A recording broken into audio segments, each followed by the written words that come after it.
আমার কথা কম বলে গান বেশি গাওয়াটাই ভালো। সুতরাং আমরা বাঙালিরা ভীষণ সবাইকে আদর করে কোলে টেনে নিয়ে ভালোবাসি, সব ঠিক আছে, কিন্তু তার মানে এই নয় যে আমার ভাষাকে কেউ অসম্মান করবে আর সেটা আমি চুপচাপ শুনবো।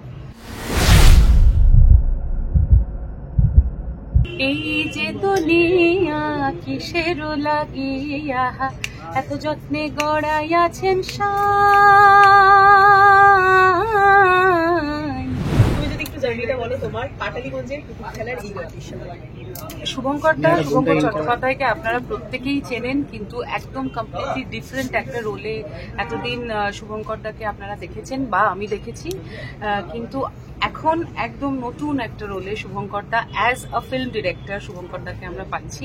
এবং আমি খুবই লাকি যে আমি এই সিনেমাটাতে পাটালিগঞ্জের পুতুল খেলায় তার প্রথম ভেঞ্চারে একটা গান গাওয়ার সুযোগ পেয়েছি। তার জন্য শুভঙ্করদা এবং গোটা টিমকে আমার অনেক অনেক অনেক ধন্যবাদ এবং অনেক অভিনন্দন। একেবারেই, কিন্তু সামনে যে মানুষটি থাকে তাকে কথা কম গান বেশি বেটার, আমার কথা কম বলে গান বেশি গাওয়াটাই ভালো। এই যে দুনিয়া কিসের লাগিয়া এত যত্নে গড়াইয়াছেন সাই, এই যে দুনিয়া। তবে এত তাড়াতাড়ি তো ছাড়লে হয় না, কারণ পুতুল থাকলে সেখানে আরো একটি নাম চলে আসে। কারণ সম্প্রতি তুমি আমাদেরকে আরো বেশি গর্বিত করে তুলেছো, এর আগেও করেছিলে। জাতীয় স্তরে থেকে বা আন্তর্জাতিক স্তরে মনোনীত হয়েছে অস্কারে। যদি সেই মুহূর্তটা একটু আমাদের সাথে তুমি শেয়ার করো, অনেকদিন হলো আর কি যখন তুমি আমি শুনলাম, মানে আমি তখন সারেগামা পার সেটে যাচ্ছিলাম, আমার শুটিং ছিল। সেখানে যাওয়ার পথে আমার সিনেমার যিনি ডিরেক্টর ইন্দিরা এবং সায়ন যে মিউজিক করেছে তারা আমায় ফোন করে এই খবরটি জানায়। এবং প্রথমে যথারীতি তোমাদের মতো আমারও বিশ্বাস হয়নি যে এরকম একটা কিছু হতে পারে। না, ফাইনালি এটা হয়েছে এবং টপ 79 সংসে গানটা সিলেক্টেড হয়েছে। এখন let's hope for the best. 17 তারিখে শর্ট লিস্টিং ফাইনাল হবে। আমি এবং আমরা সকলে ভীষণ প্রে করছি যাতে গানটা টপ নমিনেশনে যায়, তাহলে সেটা আমাদের সকলের জন্য খুব ভালো হবে, খুব আনন্দের হবে। ইমনদি, অবশ্যই যেহেতু বাংলা গানকে তুমি এই জায়গায় নিয়ে গিয়েছো, তুমি প্রথমবারের জন্য অস্কারে মনোনীত হয়েছে বাংলা গান, সেটাই যখন আবার অন্যভাবে আসে তখন তো স্বাভাবিকভাবেই অন্য প্রতিক্রিয়াও দেখলাম। যেভাবে ইমনদিকে আমরা এর আগে কখনো দেখি, তবে হ্যাঁ প্রতিবাদ, সে সারা জীবনই প্রতিবাদ।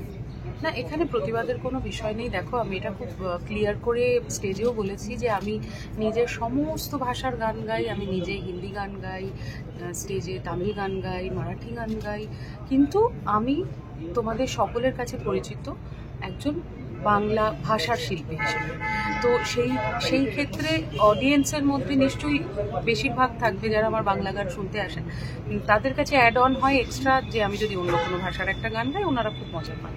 সবটাই ঠিক আছে, কিন্তু তোমরাও বিভিন্ন সময় কাজের জন্য বিভিন্ন জায়গায় গেছো, আমিও গিয়েছি। আমি দেখেছি বিভিন্ন স্টেটে তারা তাদের ভাষা ছাড়া অন্য কোনো ভাষায় কথা বলে। সুতরাং আমরা বাঙালিরা ভীষণ সবাইকে আদর করে কোলে টেনে নিয়ে ভালোবাসি, সব ঠিক আছে, কিন্তু তার মানে এই নয় যে আমার ভাষাকে কেউ অসম্মান করবে আর সেটা আমি চুপচাপ শুনবো। সেটা আমি কোনোদিনই শুনিনি আর কোনোদিন পারবও না।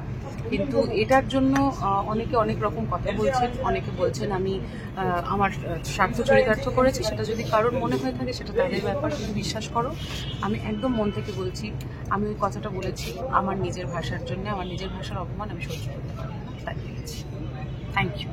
বিনোদন জগতের সব খবরাখবর সবার আগে পেতে সাবস্ক্রাইব করুন বিনোদন চিত্র ইউটিউব চ্যানেল আর পাশে থাকা বেল বাটনটি ক্লিক করতে ভুলবেন না।